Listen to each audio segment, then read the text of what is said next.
Bonjour à tous, aujourd'hui je vais vous donner quelques astuces et méthodes pour créer une bonne base de worldbuilding. J'irai par la suite dans d'autres vidéos un petit peu plus dans le détail, alors installez-vous et c'est parti. Premier point, la base de la base. Pour commencer, ce que j'aime bien faire, c'est de créer une world map, une timeline, avec toutes les premières idées qui vous viennent à l'esprit. Notez tout, même si c'est pour le supprimer plus tard. Créez un document où toutes vos idées et tous vos sujets à développer seront regroupés. Très important pour, déjà, ne rien oublier, mais aussi pour ne pas s'en mêler les pinceaux en citant une date à un endroit, se tromper à un autre endroit, faute de documentation. Pour vos schémas, maps ou timeline, vous pouvez utiliser des sites comme Wandenville ou Canva par exemple. Point 2. Les nations, empires, ethnies, factions. Peu importe votre style d'univers, vous avez besoin de créer au moins un pays, empire ou faction.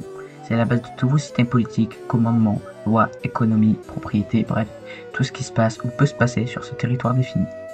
Pour l'instant, ne créez que la surface de ces nations, nous creuserons un peu plus tard. Pour l'instant, cela nous permettra d'avoir assez rapidement une vue d'ensemble sur notre univers. Point 3. Les systèmes politiques, les ressources naturelles et le commerce. Ces trois éléments sont liés, il est donc important de les développer en même temps. Les ressources naturelles amènent le commerce, un dirigeant ou un système politique. Qui n'a jamais vu un roi marchand en rouleau sur l'or dans un film? Eh bien, ça regroupe nos trois éléments. Commençons par le plus simple, les ressources naturelles. Mais prenez garde, ce n'est pas pour autant chose facile. Vous ne pouvez pas simplement placer aléatoirement des gisements de fer, des poches de gaz ou des terres à pétrole. Il y a des règles à respecter. Par exemple, un gisement de fer ne peut pas se trouver en surface en plein milieu d'une plaine. Il peut se trouver en altitude, dans des montagnes ou dans les profondeurs. Le commerce, lui, est amené par une ressource naturelle facilement exploitable. J'ai bien dit facilement. À part pour une ressource d'une valeur inestimée, une entreprise de forage n'ira jamais chercher des minerais communs au fond des abysses. Elle ira les chercher à une zone bien située. Qu'est-ce qu'une zone bien située? C'est une zone desservie par un réseau de transport, proche de ce réseau, fleuve, réseau routier ou ferroviaire, etc. C'est aussi une zone où les conditions de récolte de cette ressource est optimale, rapide et efficace. Les systèmes politiques sont peut-être une des choses les plus complexes et longues à écrire dans un world building. Il faut un système en rapport avec les croyances ou les coutumes d'un peuple. Elle peut même être une théocratie dans une nation laïque, ni une monarchie chez un peuple à tendance révolutionnaire et agressive, même dans un gouvernement dirigé par un fou dont le seul but est de garder le pouvoir. Il faut savoir laisser une lueur d'espoir, comme un droit au vote pour donner aussi sentiment de confiance au peuple. Une monarchie qui traite sa population comme de rien ne dure jamais très longtemps. 1789.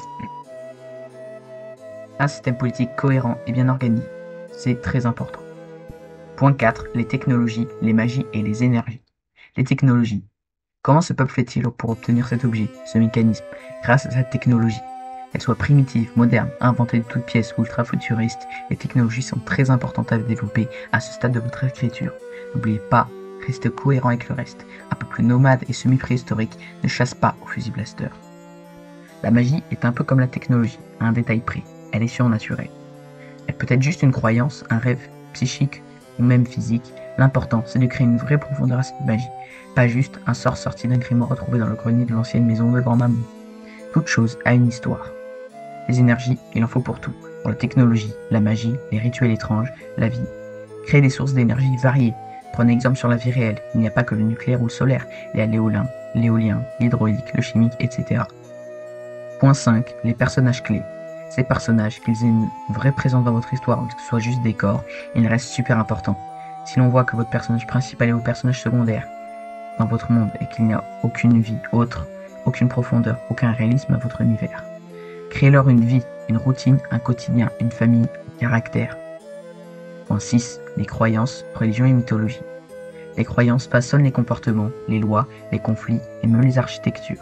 Une religion dominante peut justifier un système politique ou une guerre. Pensez à créer des mythes fondateurs, des divinités locales, des rituels, des fêtes sacrées et des tabous. Même une société athée aura des croyances collectives ou des philosophies dominantes. Tu peux aussi jouer sur les variations régionales, et une même divinité peut être vénérée différemment selon les cultures. Point 7. L'architecture, l'urbanisme et les infrastructures.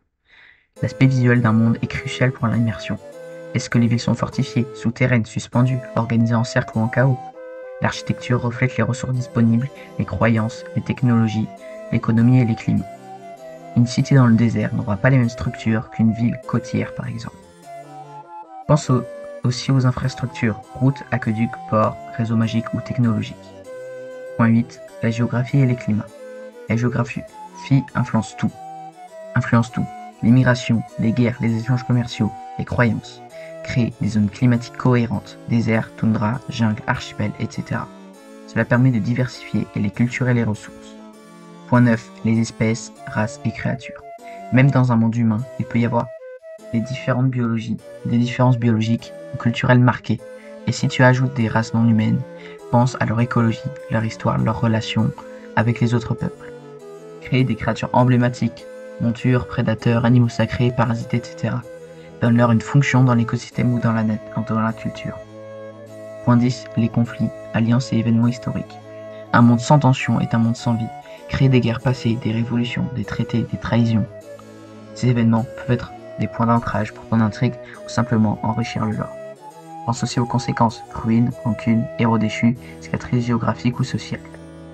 Voilà, normalement avec ça, tu as déjà une base très solide. Il ne te reste plus qu'à approfondir ce qu'on vient de faire et à en rajouter. Si la vidéo t'a plu et que tu as envie de me soutenir, il y a un bouton super beau qui devrait apparaître quelque part sur ton écran. Tu peux cliquer dessus, ainsi que sur le beau pouce en l'air en dessous de la vidéo. Et sur ce, je te souhaite une bonne séance d'écriture.